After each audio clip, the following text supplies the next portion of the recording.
Votre invité à présent dans la grande interview en direct sur Boursorama, c'est Estelle Grelier. Bonjour. Bonjour. Vous êtes la présidente de la Fédération professionnelle des entreprises de l'eau et vous êtes ici avec nous à l'occasion de la journée mondiale aujourd'hui de l'environnement qui d'ailleurs met l'accent cette année sur la lutte contre la pollution plastique. Déjà, en quoi l'eau du robinet est une partie de la réponse concrète à ce défi ?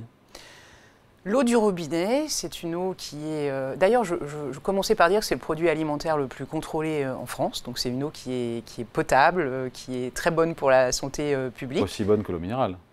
Elle est en tout cas beaucoup moins chère et elle a une empreinte écologique qui est sans commune comparaison. Donc c'est une bonne manière de contribuer à préserver la planète que de boire l'eau du robinet, qui est une eau très saine, très potable et d'ailleurs dans laquelle les Français ont confiance.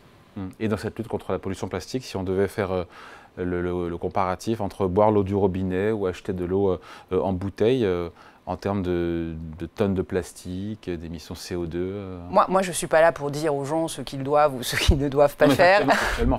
En fait, en termes de prix, parce qu'on sait que souvent le coût des services d'eau, le prix associé à l'usager payé par l'habitant est un sujet, et de manière tout à fait irrationnelle, en termes de pouvoir d'achat, les gens continuent à acheter des bouteilles qui sont conditionnées. Et c'est, je crois, le rapport est de 1 à 200 en termes de prix. Et par rapport, encore une fois, à l'usage de plastique, là au moins... L'usage de plastique, et d'ailleurs, il y a tout un sujet aujourd'hui sur le traitement des microplastiques qu'on retrouve ensuite dans l'environnement et qui sont aussi des sujets que les entreprises de l'eau et les collectivités territoriales doivent pouvoir traiter. Le prix de l'eau, il a augmenté de combien ces dernières années ? C'est précisément le sujet par lequel on ne doit pas prendre le point. Déjà, combien ça coûte ? Parce que quand on interroge les Français, je ne suis pas sûr qu'ils sachent en même temps souvent, quand on habite dans un immeuble...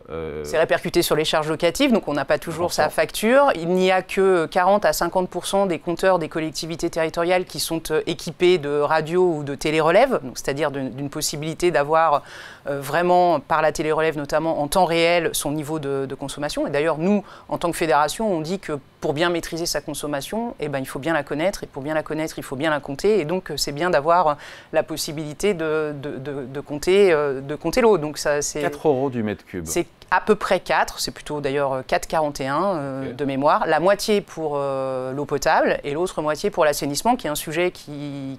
Alors l'eau potable, ok, l'assainissement. L'assainissement, c'est le traitement des eaux usées, parce que nous rejetons tous les uns et les autres dans nos usages quotidiens des eaux usées. Donc c'est le fait de traiter les eaux usées et de s'assurer de la qualité des rejets dans le milieu récepteur. C'est une moyenne basse quand on compare aux pays de l'Union européenne. On est dans une moyenne basse en termes de tarifs. Moyenne basse. Et les autres, ils sont où ? Eh bien, ils sont notamment les pays nordiques sont très au-dessus de la moyenne. Donc quand on dit que l'eau, on a souvent, quand on est citoyen, l'idée que tout est trop cher. Je pense que c'est quelque chose qui anime les gens, mais il faut savoir que, eu égard à ce qui est payé dans d'autres États de l'Union européenne, on est vraiment sur la moyenne très basse des tarifs d'eau. Une eau plus chère, c'est une eau de meilleure qualité ? Non. C'est le tarif de l'eau, ce que payent les habitants, ce que nous, vous et moi, payons par une facture d'eau, c'est à la fois le fait d'acheminer, de distribuer, de stocker, de traiter. C'est un service, en fait, qui est rendu. Et parce que souvent, les gens, il y a un petit rapport psychologique. On a l'impression que l'eau, ça devrait, comme c'est un bien commun, un bien essentiel, un bien vital, ça devrait être quelque chose de gratuit. Or, le sujet, c'est... de rendre un service. Les opérateurs d'eau ne vendent pas de l'eau, ils vendent un service, c'est-à-dire de s'assurer qu'on achemine et qu'on distribue de l'eau potable à la fin. Et une autre partie de la facture revient à financer les investissements. On parle souvent du taux de rendement de réseau dans ce pays, d'une forme de vétusté dans certains territoires des infrastructures. Il y a une partie de cette facture qui va aux investissements.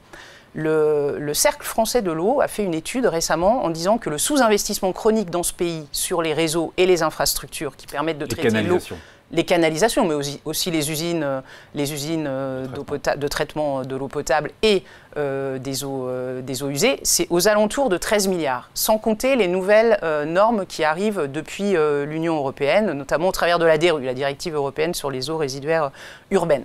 Donc ça va aussi au financement des infrastructures. Et de la qualité de ces infrastructures, évidemment, dépend aussi la qualité de l'eau qui est en capacité d'être desservie.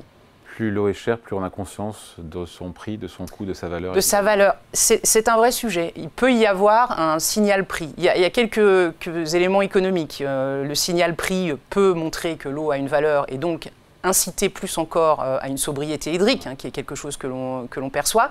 Et en même temps, il n'y a pas d'élasticité prix sur l'eau parce que plus on consomme ou moins on consomme. Comme vous le savez, les réseaux existent, les infrastructures existent et il faut continuer à les entretenir. Les Français ont conscience ou font preuve de sobriété hydrique, justement, ou pas? Ce dont on s'est aperçu, vous vous souvenez, en 2022, le président Emmanuel Macron, c'est la plus haute autorité publique du pays, a, suite aux éléments notamment de sécheresse, présenté un plan eau. Ça veut dire qu'il y a une conscience aiguë des collectivités publiques, et peut-être c'est mon ancien passé d'élu qui veut ça, mais je pense que ça a aussi une influence sur la prise de conscience collective de l'opinion sur ce sujet. Ce qu'on constate, c'est qu'on est aujourd'hui dans une trajectoire de sobriété hydrique, que les gens consomment de moins en moins d'eau, font plus attention à leur consommation d'eau, parce qu'ils entendent par là même préserver la planète. Volontaire ou subi? Parce que je reviens à ma question d'avant, de combien l'eau a augmenté là, sur 10 ans par exemple? Est-ce que c'est peut-être ça aussi qui fait qu'on est sobre parce que ça coûte plus cher? Alors je ne crois pas. Je crois qu'on est sobre parce que y a, dans un certain nombre de territoires, y compris dans ce pays, il y a des manques d'eau, des restrictions sur l'usage de l'eau. Ça n'a échappé à personne. Je pense qu'il y a un contexte général de sensibilisation de l'opinion publique qui amène à ce que les gens consomment moins. On avait l'usage, on disait dans le secteur qu'une facture classique pour un habitant, c'était pour une famille, 500 € par an. C'était 120 mètres cubes. En fait, une famille avec 2 enfants consommait à peu près 120 mètres cubes. Il est rare de voir cela aujourd'hui. On est plutôt dans des ratios qui sont aux alentours de 80 à 90 mètres cubes. Je pense qu'il y a une sensibilisation de l'opinion sur ce sujet. Bon. Et donc de combien augmenter la facture? Mais ça dépend. Alors, les collectivités territoriales, vous le savez, elles sont en charge de l'organisation du service. Donc il y a l'augmentation du prix de l'eau, elle est fonction, ou la baisse d'ailleurs du prix de l'eau, elle est fonction de ce qu'ont décidé les collectivités territoriales, des investissements qu'elles ont décidé de consentir, de la manière dont elles entendent gérer leurs services publics. Donc il n'y a pas une augmentation identique sur tous les territoires, ça c'est clair. Puisque c'est une décision des collectivités territoriales, j'insiste là-dessus. C'est une gestion globale de l'eau, qu'on doit nous aussi considérer les uns et les autres, mais ce sont des réalités locales qui s'appliquent.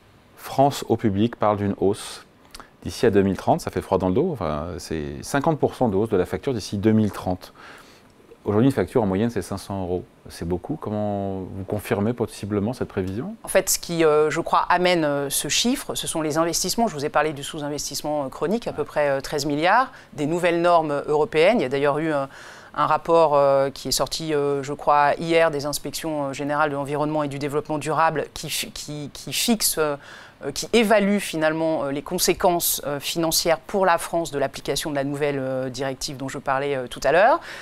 Donc ce sont des investissements qu'on va devoir consentir pour être aux normes et je pense que France Publique évalue ces investissements qui, comme je l'ai dit, sont financés par la facture d'eau. Donc c'est crédible? C'est possible. Ouais. En tout cas, le prix de l'eau est voué à augmenter, ça on peut le dire. Je pense que le coût du service doit s'ajuster au nouveau contexte de sobriété hydrique, de réduction de la pollution, de prévention, par exemple, des captages, et qu'il y a un certain nombre d'investissements qui doivent être consentis dans cette intention. Estelle Grelier, dans ces investissements, on l'a dit, il y a l'état du réseau. On dit qu'il est en mauvais état. 1 litre sur 5, 20% finit dans la nature à cause de l'usure avancée des canalisations. C'est évidemment un gaspillage. Et donc, il faut des milliards. Dans les 13 milliards, il y a notamment... Il y a une grande partie sur les réseaux. Mais il faut regarder ça assez précisément. On sait qu'il y a une différence entre notamment le monde rural, qui doit gérer une grande linéarité de réseaux, et le monde urbain, qui gère d'autres problématiques, mais pour lesquelles le rendement de réseau est généralement plus élevé. Ce que doivent et ce que regardent les élus locaux, c'est si je refais tant de kilomètres de canalisation, quel est finalement le rapport économique associé à cela et le rapport écologique, parce que refaire des canalisations, ça a aussi une empreinte carbone. Donc parfois, obtenir un pourcentage de rendement de réseau supérieur a une empreinte écologique aussi importante. Donc oui, il y a en moyenne, on est à 80% de rendement de réseau en France, même si je crois que... C'est une bonne moyenne, quoi, si on se compare aux autres pays européens? Je crois qu'on est à peu près dedans. Okay. Mais ça revient toujours au même sujet, c'est que dans les décennies passées, il y a eu un sous-investissement sur le sujet de l'eau qui, quelque part, éclate un peu aujourd'hui avec de nouvelles données, c'est-à-dire un changement climatique qui a des répercussions et qui bouleverse le grand et le petit cycle de l'eau avec des investissements nécessaires associés. Juste, je repense sur les tarifs, ça varie en fonction des régions. On a dit 4,41 € en moyenne du mètre cube. En moyenne du mètre cube. Encore une fois, ce sont les intercommunalités qui ont en charge, qui ont la responsabilité de ce service et ou des syndicats. Et chaque syndicat... Et quand on reçoit une facture, quand je reçois ma facture, je ne vais pas donner... Votre facture, si vous habitez à Paris, votre facture, elle sera de temps. Et si vous avez une résidence secondaire en Bretagne, probablement que votre facture sera différente. Il n'y a pas d'unification. Mais les opérateurs privés, ce ne sont pas eux qui déterminent les prix? Bien sûr que non. Bien sûr que non. Les opérateurs privés, ils agissent dans le cadre généralement de délégations de services publics. D'ailleurs, il y a un petit sujet sur le financement de ces délégations de services publics. Et ces délégations de services publics s'opèrent sous le contrôle de l'autorité publique. Chaque autorité publique, chaque président de syndicat, d'intercommunalité décide de la manière dont il va gérer son service d'eau potable et d'assainissement. Parce qu'encore une fois, ce sont des réalités locales. Bon, il faut qu'on parle, vous l'avez évoqué à demi-mot, Estelle Grelier, le stress hydrique. On est vraiment de plus en plus concernés. La fameuse année, c'était 2022, non? 2022, oui. On a eu vraiment un gros stress. Pour cet été-là, est-ce qu'il y a des régions où on va manquer d'eau? Parce que j'ai le sentiment comme qu'il a quand même... non, mais il a beaucoup plu l'an dernier, etc. Donc les gens ont dit, bah oui, mais le stress hydrique, on ne le voit pas, etc. Qu'est-ce qu'on leur répond? La modification, j'allais dire, hydrique de l'environnement, elle est parfois sur le trop peu, ça a été le cas en 22, parfois sur le trop plein, ça a été le cas sur des événements récents, par exemple, dans le sud-est. Donc on ne peut pas réduire simplement le stress hydrique. Ce n'est pas la seule manifestation du changement climatique et de son impact sur l'eau. Donc voilà. Mais il y a déjà des territoires aujourd'hui qui sont en France. Il y a des territoires en France qui sont déjà sous restriction d'usage de l'eau. Parce que cette année? Déjà cette année. Où ça? Plutôt dans le sud. Ouais, bon, c'est pas de surprise. Notamment autour des Pyrénées orientales. On a des sujets de disponibilité donc, de l'eau. C'est-à-dire qu'aujourd'hui, produire de l'eau en quantité et en qualité, c'est probablement moins facile que ça ne l'était précédemment. Le rationnement, je ne sais pas si on a connu ça, je ne me rappelle plus, en 2022, il y avait eu des rationnements et des interdictions à un moment donné de... En 2022, il y a eu, enfin, je ne sais pas si c'était des rationnements, mais il y a eu des restrictions d'usage pour s'assurer que les gens, pour leurs besoins essentiels, puissent bénéficier de l'eau. L'eau, c'est un bien commun, personne ne peut vivre sans eau. Donc c'était aussi dans cette intention que les mesures ont été prises. Mais on risque potentiellement dans les prochaines années d'avoir ce risque de rationnement? Ce que l'on sait, c'est que les aléas climatiques sont de plus en plus nombreux et que le dérèglement climatique, et notamment quand on dit plus 4 degrés d'ici 2100, qui est un peu la projection de ceux qui savent sur ces sujets, ça a un impact sur le cycle de l'eau. Donc on aura probablement une multiplication des aléas climatiques que l'on voit déjà. Et là, les entreprises de l'eau ont une expertise absolument incroyable de gestion de crise. Quel impact sur la qualité de l'eau, le dérèglement climatique, et aussi la qualité de l'eau? Comment est-ce qu'elle est contrôlée? Quels sont les moyens qui sont déployés pour... et puis c'est la question de comment lutter contre les polluants. Alors, la qualité... 3 questions d'une. C'est ça. La qualité de l'eau, je l'ai dit, produit alimentaire très contrôlé, 18 millions de contrôles par an, ça fait 50 000 par jour, autour d'une 60aine de critères, donc l'eau est extrêmement contrôlée.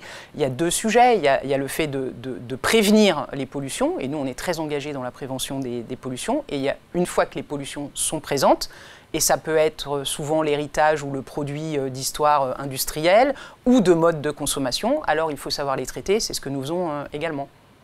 Et ça, c'est différent en fonction des territoires. Si vous êtes dans un bassin, par exemple, très industriel, votre risque d'y retrouver les polluants éternels, ce qu'on appelle les PFAS, est supérieur au fait que vous ne soyez pas dans un bassin industriel. Donc chaque collectivité, encore une fois, adapte son service public, parce que c'est un service public, et demande en conséquence les moyens d'intervention et les opérations à son opérateur privé quand elle gère sous délégation de service public. Donc l'eau du robinet, c'est bon pour la santé, on peut le dire? C'est bien pour la santé, c'est bien contrôlé. Et ce qui stresse, on le sait, ce qui angoisse un peu les gens aujourd'hui, c'est le sentiment qu'il y a des pollutions qui sont peut-être de plus en plus nombreuses.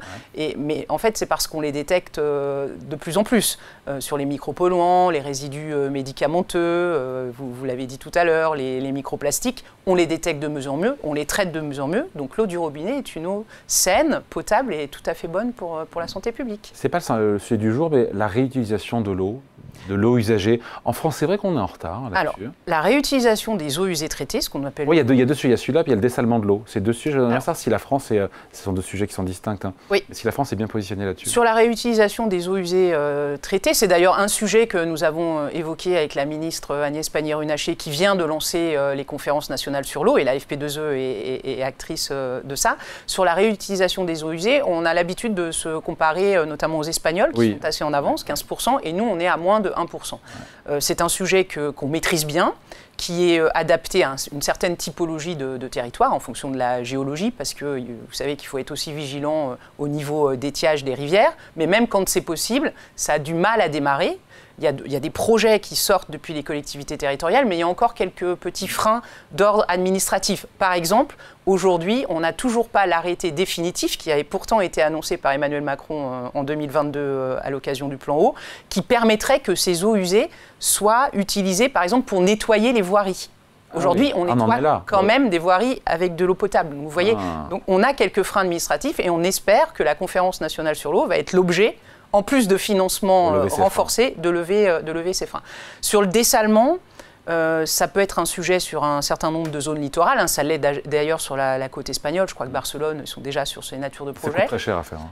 Et en fait, ça coûte assez cher. De mon niveau de compréhension, moi, je n'ai pas les compétences de tous les salariés des entreprises de l'eau techniques, mais ça a un coût énergétique assez important. Donc le rationnel économique n'est pas toujours évident à trouver derrière. Allez, merci pour cet entretien avec vous, Estelle Grelier, donc la présidente de la Fédération professionnelle des entreprises de l'eau, à l'occasion donc de cette journée mondiale de l'environnement. Merci.